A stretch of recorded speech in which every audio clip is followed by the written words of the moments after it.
Bueno, pues sí podemos hablar de por qué tener una rutina para dormir no siempre funciona cuando tienes dificultades para dormir. Esto de que se dice que hay que tener higiene del sueño, hay que hacer una serie de cosas antes de irse a la cama para poder dormir bien, no es suficiente muchas veces.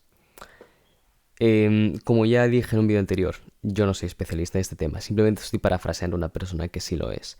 Voy a dejar el enlace original del vídeo original de esta persona que sí que sabe en la descripción de este vídeo. El canal se llama Healthy Gamer GG, por si alguien lo quiere buscar. Y el título original del vídeo es Why Having a Bedtime Routine Doesn't Always Work. Si alguien sabe inglés y le interesa ver la fuente original, está ahí. Y si no, pues he hecho un resumen y voy a tocar todos los puntos que se tocan en ese vídeo. Vale, pues en este vídeo voy a hablar, al igual que en el vídeo original, sobre el estrés antes de irse a dormir, es decir, el estrés que supone saber que te tienes que dormir pronto porque al día siguiente a lo mejor tienes algo que hacer. Voy a hablar también sobre lo que es el principio de desviación positiva en cuanto a lo que es la investigación en medicina. Vamos a hablar también sobre el sistema de activación reticular y el papel que tiene en el insomnio, por ejemplo. La importancia de la gestión emocional, qué es la orexina o hiporetina, cómo ajustar ritmos circadianos, por qué es necesario eliminar el acceso a una distracción para no caer en ella, y al final unas recomendaciones prácticas a modo de resumen. Vale, primer punto, el estrés de irse a dormir. Lo tengo todo en texto, así que voy a ir leyendo y cuando lo vea necesario voy a hacer alguna explicación. Es común en las personas que tienen problemas para dormir que cuanto más necesitan dormirse pronto, más se les dificulta, porque esa necesidad genera un estrés. Ejemplos prácticos de esto son, por ejemplo, un estudiante que necesita levantarse pronto para un examen importante o un trabajador que simplemente necesita levantarse pronto y estar descansado para poder rendir bien. Otra situación común es despertarse en medio de la noche y entrar en pánico porque sabes que necesitas madrugar al día siguiente y podrías quedarte despierto toda la noche. A mí me ha pasado alguna vez. Entonces la cuestión es, el mensaje aquí es que cuanto más fuerte sea tu deseo de dormir, más te evadirá el sueño. Muchas veces lo que intentamos hacer es implementar una rutina para dormir, lo cual tiene sentido a priori al menos, porque ya está demostrado clínicamente que cosas como irse a dormir todos los días a la misma hora para entrenar el ritmo circadiano, evitar luces artificiales y pantallas de ciertos dispositivos 2 horas antes de dormir para no interrumpir la producción de melatonina, que es la hormona o neurotransmisor implicada en el sueño, o incluso meditar media hora antes de dormir son cosas que funcionan para dormir. Solo que, como he dicho antes al principio, implementar todas estas cosas no es suficiente porque no es fácil ni es accesible sin tener antes en cuenta otra serie de cosas. Entonces, aconsejarle todas estas cosas que he dicho así en lista a una persona sin más es como decir a una persona con obesidad que simplemente haga ejercicio y coma menos. Duh. ¿Es sencillo? No, no es tan sencillo. Resulta, tras investigar más, que la dificultad real no iniciaba simplemente en dormir, sino en implementar los hábitos que creaban las circunstancias idóneas para que el sueño se diese, ya que las personas que podían implementar los consejos de antes y que tenían una correcta función de su lóbulo frontal, corteza prefrontal, toma de decisiones, racionalidad, autocontrol, sí, que tiene una correcta función en su lóbulo frontal y suficiente fuerza de voluntad para realmente implementar buenos hábitos de higiene del sueño, no eran en absoluto las mismas personas que se quejaban de no poder dormir. La simple respuesta de tienes que tener una rutina de sueño no es suficiente para la gente que tiene problemas con el sueño.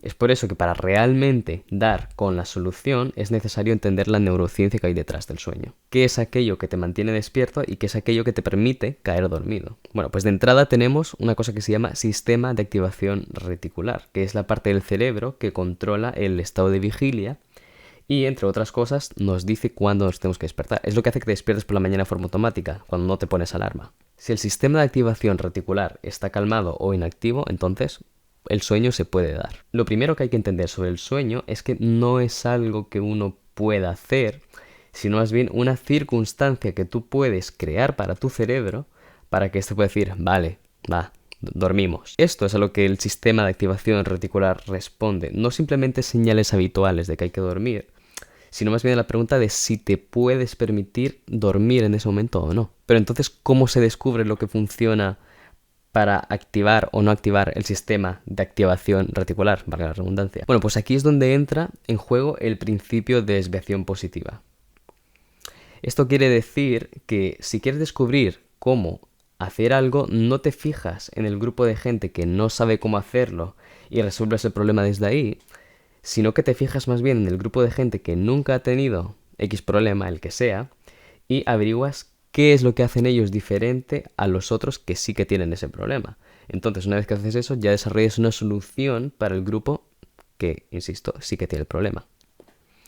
Este principio, de hecho, se originó en una investigación que se hizo en Vietnam hace tiempo, donde el 50% de los niños de una población estaban desnutridos y entonces los investigadores decidieron prestar atención al modus vivendi del otro 50% de la población infantil que no tenía desnutrición, pese a que tenían las mismas condiciones socioculturales y socioeconómicas. Todo esto con tal de encontrar una solución aplicable a la mitad que sí tenía desnutrición. Lo que descubrieron fue que había un par de comportamientos que tenían los padres de los niños sanos, tales como que había un tipo particular de hierba que crecía en los arrozales que se consideraba como comida de pobres, pero que en realidad era bastante nutritiva. Y además, en esos arrozales era común ver mariscos de diferentes tipos, que los padres de los niños solían guardarse en un delantal, mientras la otra mitad, es decir, los padres de los niños que sí querían desnutrición, no lo hacía. O sea, la mitad sana implementaba vegetales y mariscos que la mitad desnutrida no consumía en su dieta habitual. Ahí estaba la solución. Entonces, siguiendo el mismo principio de desviación positiva para entender el sueño, veamos qué ocurre con el sistema de activación reticular de la gente que tiene un sueño sano. Una vez entendido eso, sabremos cómo dormir de forma saludable, que por cierto la mayor parte de la solución poco tiene que ver con lo que se haga a la hora de dormir. El sistema de activación reticular regula la vigilia y se encuentra en la parte anterior del cerebro, cerca del tallo más o menos. Lo primero a entender, insisto, es que el sueño no es una actividad que podamos hacer a voluntad, sino una cosa que nos pasa bajo las circunstancias correctas de forma natural y automática. Por eso a veces te puedes quedar dormido viendo una película, aunque no quisieras quedarte dormido y aunque hayas pagado la entrada. Al final, si te duermes, te lo comes. Bueno, para empezar, el lóbulo frontal tiene una idea aproximada de la cantidad de trabajo que tenemos que llevar a cabo en un día. Y partiendo de aquí, existe un fenómeno que se conoce como procrastinación del sueño por venganza. Procrastinación del sueño por venganza. Hay una entrada en Wikipedia y todo.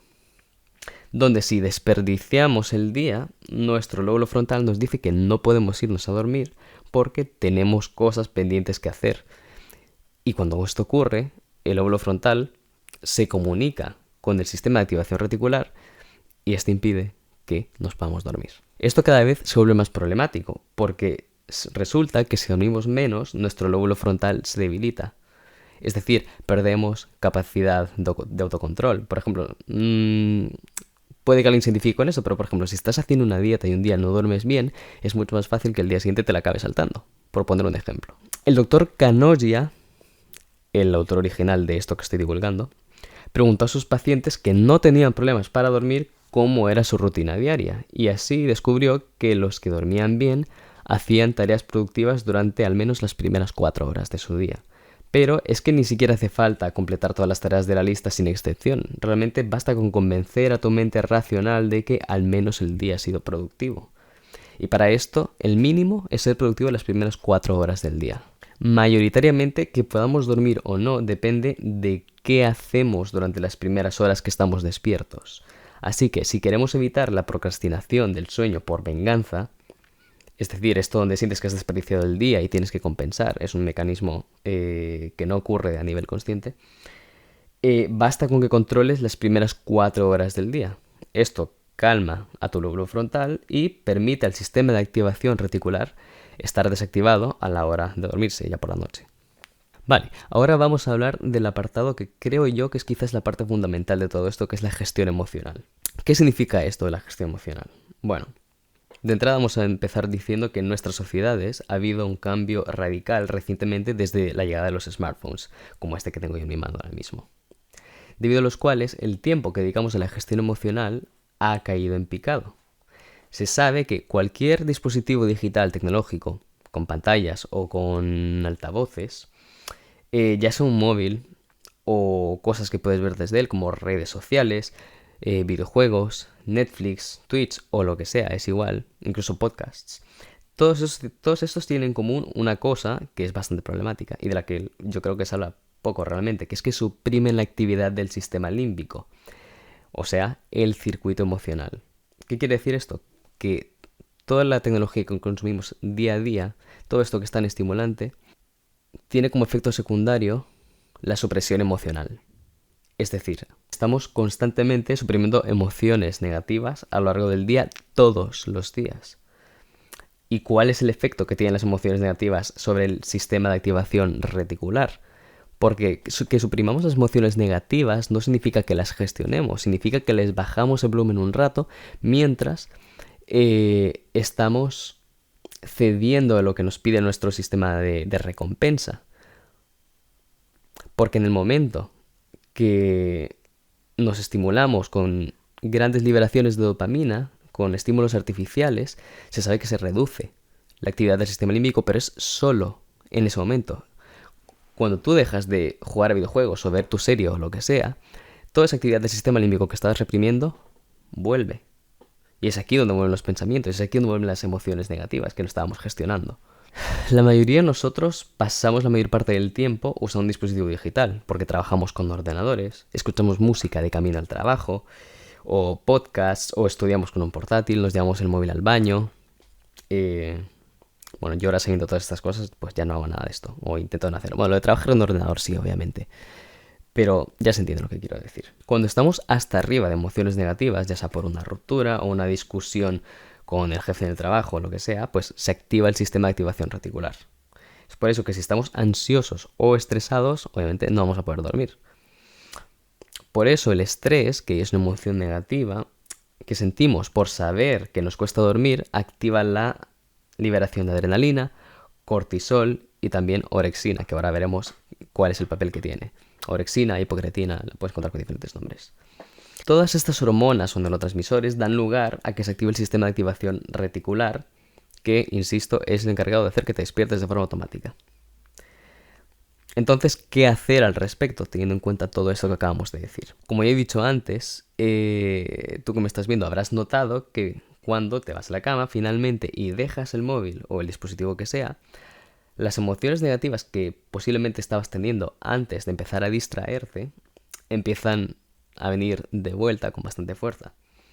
Entonces, pensemos por un momento, ¿cuál es la experiencia de alguien en esas condiciones que se mete a la cama a la hora correcta? Una persona a la que le han dicho tienes que irte a dormir a dormir todos los días a la misma hora, tienes que meditar un rato antes, no tienes que usar dispositivos. La persona que dice, vale, voy a hacer esto, pero sin saber las bases que acabo de explicar.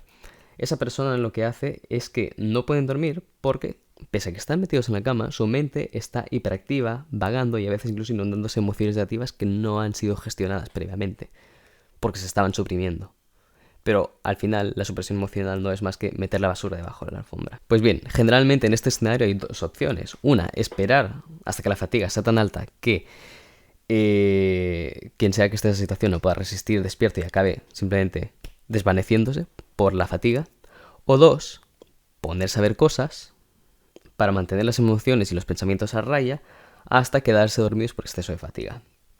O sea, te quedas dormido viendo algo, porque si dejas de verlo, las emociones negativas vuelves y, bueno, vuelves a entrar al mismo problema. Vuelves a tener esas emociones, esos sentimientos, esos pensamientos que te impedían dormir en primer lugar. Entonces, ya hemos dicho antes que es necesario descansar bien, porque entonces la corteza prefrontal no se recupera bien, y eso es un problema. Por esa razón, estas dos estrategias que acabo de decir crean un problema mayor, porque ese nivel excesivo de fatiga debilita la corteza prefrontal, de la cual nace el poder de voluntad, insisto, y el autocontrol. Y cuando el lóbulo frontal está agotado, no podemos irnos a dormir a tiempo porque tenemos cero autocontrol y cero fuerza de voluntad. Hay una pescadilla aquí que se muerde la cola, pero no es esta, es más grande todavía. Entonces, vamos a hablar un poco sobre la corteza prefrontal, ya que estamos. Existen 3 grandes drenadores de la fuerza de voluntad. Y uno de los más fuertes es el control emocional. Es decir, controlar las emociones activas, como la ira, por ejemplo, requiere de cantidades enormes de fuerza de voluntad o autocontrol, como lo quieras llamar. Por eso cuando reprimimos, por ejemplo, un destello de ira, experimentamos después un periodo de fatiga mental y como una pérdida transitoria de la fuerza de voluntad. Por decirlo de alguna forma, te enfadas con alguien, eh, te entra ira y tienes ganas de, yo qué sé, quizás agredir a esa persona, pero te controlas. ¿Qué ocurre después de controlar esa emoción tan fuerte? Que estás exhausto, que no quieres saber nada. Pues es por esto precisamente, porque el control emocional es uno de los grandes drenadores de la potencia de la corteza prefrontal. Entonces, si por abuso de dispositivos digitales estamos suprimiendo nuestras emociones constantemente y a diario, ocurre que se acumulan. Se vuelven cada vez más difíciles de controlar, el lóbulo frontal se agota cada vez más, acabamos desvaneciéndonos por la fatiga y nos despertamos cansados al día siguiente. Y entonces, ¿qué pasa? Que no podemos ser productivos durante las primeras 4 horas. Y así es como se crea el bucle de insomnio del que estoy hablando. Entonces, para evitar que esto ocurra, hay maneras simples de gestionar las emociones. De hecho, ni siquiera hace falta arreglar nada como tal. Simplemente hay que reservar un tiempo antes de irse a dormir para poder procesar todas esas emociones en segundo plano para que... No procesarlas en segundo plano, sino procesar esas emociones que antes están en segundo plano, quiero decir, para que toda esa metralla de emociones y pensamientos no nos invadan luego a la hora de dormir. Idealmente, estaría bien tener al menos una hora dedicada exclusivamente a pensar y procesar emociones. Si sientes que no tienes tiempo para eso, pues no sé, revisa el tiempo de uso de tu móvil. Es probable que te encuentres unas cuantas horas si tienes alguno de los problemas que he mencionado antes. Muchos recurrimos a la tecnología cuando tenemos una emoción que nos incomoda y ni siquiera somos conscientes de ello, porque ya lo hemos cogido como hábito. Pues empezando por ahí, puedes encontrar más tiempo. De todas formas, esto de reservar una hora para pensar y procesar pensamientos y emociones no es una cosa que tendría que ser vista como una pérdida de tiempo, sino más bien como una actividad necesaria para preservar la salud mental. Los pensamientos y las emociones van a venir en algún momento, de todas formas, así que es mejor, creo yo, si podemos escoger el momento que más nos convenga. En definitiva, hay que reservar una hora de actividad mental no estructurada. Puede ser salir a dar un paseo, mirar fijamente una pared incluso, o escribir en un diario, o bueno. La idea es que hagas algo que permita a tu mente no estar ocupada en algo externo para que pueda limpiarse a sí misma. De hecho, esa es una de sus funciones, pero claro, necesita que le des un espacio para poder hacerlo. Puede ser en cualquier momento del día o incluso un poco antes de dormir. Realmente eso va a gusto y conveniencia de cada uno. Entonces, la mente necesita descumplir las emociones. Con lo cual, si le das un espacio para que haga esa tarea durante el día, vas a evitar que lo haga automáticamente durante la noche y te estropee el sueño, activando el sistema de activación reticular por tener emociones negativas sin gestionar porque estaban siendo suprimidas. Antes he mencionado una hormona barra neurotransmisor que se llama orexina o también hipocretina. Bueno, pues esto lo que hace es que tiene efectos sobre la vigilia y la motivación. Es una pieza clave que es a menudo ignorada cuando se trata de la motivación, por ejemplo, ¿no? La orexina es relevante en el desarrollo de adicciones, la capacidad para ir a dormir a tiempo y el foco y la motivación para hacer cosas en general. Y este neurotransmisor u hormona se puede modular a través de la dieta. Por ejemplo, una dieta o incluso una comida rica en grasas aumenta el nivel de hipocretina. Más, en este caso, si lo que queremos es no activar el sistema de activación reticular, es peor. Con lo cual lo que buscamos es reducirla. ¿Y cómo se puede reducir? Con una dieta alta en carbohidratos o incluso con una comida. Por eso es aconsejable introducir carbohidratos en la cena antes de dormir. Si son carbohidratos complejos, con fibra, que no tengan quizás una velocidad de absorción demasiado rápida, pues es mejor. Luego, ritmos circadianos. Quien está acostumbrado a ver o consumir bueno, iba a decir consumir vídeos de este tipo, pero puede ser realmente leerlo en libros también. Tan sencillo como exponer a la retina a diferentes tipos de iluminación. Por la mañana te expones al sol y por la noche tiene sentido también exponerse a la oscuridad natural, quiero decir. No está comprobado que eso realmente, que esto último funcione, Pero lo cierto es que hay muchas cosas del cerebro que no se saben y según Alok Kanosia, aunque no esté comprobado, no tiene ninguna duda de que también es útil, o sea que lo digo. Eliminar el acceso a la distracción. No duermas con el móvil en la misma habitación, déjalo en otro sitio. Si te tienes que despertar, usa algún otro tipo de dispositivo que contenga alarma y que no vaya a ser una distracción en ningún momento, ni para irte a dormir ni a levantarte. Ese es el consejo práctico. La turra es la siguiente. La investigación sobre la procrastinación del sueño recientemente ha descubierto que hay 2 tipos de procrastinación del sueño y no solo uno. El cómo de tarde nos vamos a dormir ha empeorado en un 200% en las últimas 2 décadas. Pero, ¿qué es lo que ha cambiado exactamente? Bueno, pues los investigadores han descubierto algo muy interesante. Un nuevo nivel de procrastinación que se añade al caldo de cultivo. Se trata de que no solo hay procrastinación para irse a la cama, sino que también hay procrastinación para dormirse una vez se esté en la cama. ¿Por qué? Pues porque la gente en general se pasa entre 1 y 2 horas en la cama antes de dormirse, generalmente mirando el móvil, lo cual es más que desaconsejable porque se sabe que las acciones que se hacen por impulso se pueden reducir simplemente eliminando el acceso a la herramienta que facilita realizar la acción. Esto es no muy ambiguo, así que ahora vamos a poner un ejemplo. Esto que acabo de decir es válido para el uso de smartphones, pero se descubrió investigando sobre suicidios, los cuales mayoritariamente suceden por decisión impulsiva y no de forma premeditada, como se suele creer erróneamente. Por eso los suicidas, lo primero que se hace es que se les quita acceso a todas las herramientas que les faciliten ceder a ese impulso autolítico. En otras palabras, si tienes impulso y a la vez acceso a aquello que te permite ceder a él, estás jodido. Las empresas tecnológicas saben esto bastante bien y es por eso que facilitan cada vez más el acceso a sus productos digitales. Ejemplos: desbloqueo facial en smartphones, el autologin, el inicio de sesión con huella dactilar, la reproducción automática en plataformas de streaming o en YouTube también creo que lo hacen. Hay toda una industria que capitaliza los impulsos de la gente, es decir, múltiples personas se benefician económicamente de que mucha gente ceda a sus impulsos a través de la tecnología. Un impulso de 5 segundos da como resultado 1 hora de tiempo perdido, si no es que más. Recomendaciones prácticas, a modo de resumen. No te lleves el móvil a la habitación donde duermes y mucho menos cerca de la cama.